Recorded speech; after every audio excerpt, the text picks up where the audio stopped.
Welcome back. Several months now into this unprecedented COVID-19 pandemic, millions of Americans struggle to pay their rent and mortgage bills. And while many have taken advantage of state and federal assistance to help them through, millions more have not, and they may not even know what resources are available to them. So, to shed some light on this whole question, I'm joined tonight by Danielle McCoy, Vice President and Fair Lending Officer for Fannie Mae. Danielle, good to see you, and thanks for being here. Talk a little bit about some of the challenges folks face in paying the mortgage and rent bills. So we do a weekly housing survey, and one of the things we've found is that about a third of mortgage holders and about 40% of renters are having some type of financial impact due to COVID-19. What's even more interesting is about 60% of the people in our survey say they don't even know where to start to look for options, and they're unaware of options that are out there. So people are facing unprecedented financial hardship. So what can people do, Danielle, if they can't pay their mortgage? So if you're a homeowner and you can't pay your mortgage and you find out that your mortgage is owned by Fannie Mae, Freddie Mac, or you have a government-backed loan, and a majority of loans fall into this category, forbearance may be an option for you. And forbearance is a temporary suspension of your monthly mortgage payment, or it's a temporary reduction in the amount you have to pay each month.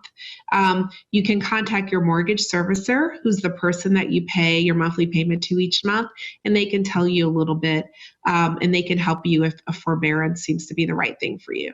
Just as a point of reference, what percentage of mortgages does Fannie Mae own? So Fannie Mae actually owns 1 in 4 mortgages in the country, so that's about 25%. And again, the options I'm talking about are for Fannie Mae, Freddie Mac, and government-backed mortgages. So you're talking about people really should see if their loans are owned by Fannie Mae or Freddie Mac. And the best way to do that is going to our website and using loan lookup tools, where you can simply type in your address and immediately see if Fannie Mae or Freddie Mac own your mortgage. Now, what about the renters out there? What's their recourse? What's their plan of action in all of this? So if you're a renter, the first thing you want to do is talk to your landlord. Be clear about your financial situation and see if they're willing to do some type of payment plan with you. The second thing is you might want to see who actually finances your apartment building. For example, we finance 1 out of 5 multifamily properties in the United States. So we have a lookup tool where you can enter your apartment building and see if Fannie Mae is giving financing. That's important for a few reasons. First, if we are financing your apartment building and we're giving the owner of your apartment forbearance, they may not evict you due to non-payment of rent. So that's important for people to know.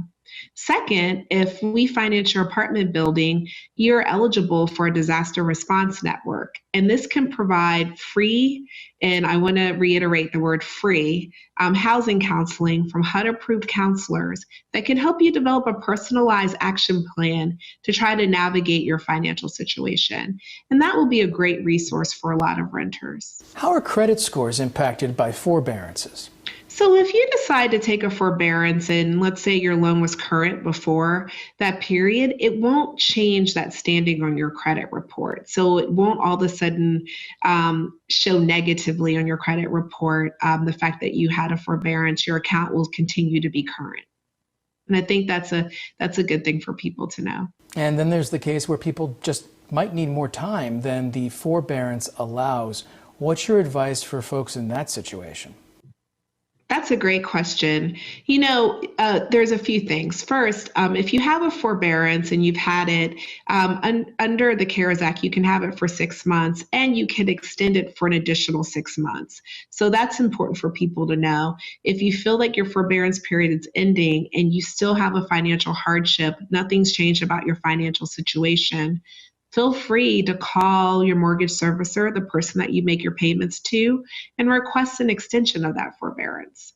That's number one. Number two, if you have a forbearance and it's ending and your financial situation's improved a bit, you're not completely to where you were, it's also important to talk to your servicer because there's a number of options to get out of forbearance, including a payment deferral plan or a loan modification. And Danielle, where can folks go for more information? Sure. For additional information, go to fanniemae.com. We have a Here to Help portal. There are links available for renters and homeowners. All right, Danielle McCoy from Fannie Mae. Danielle, we appreciate your time tonight. Thank you. And we'll be back after this.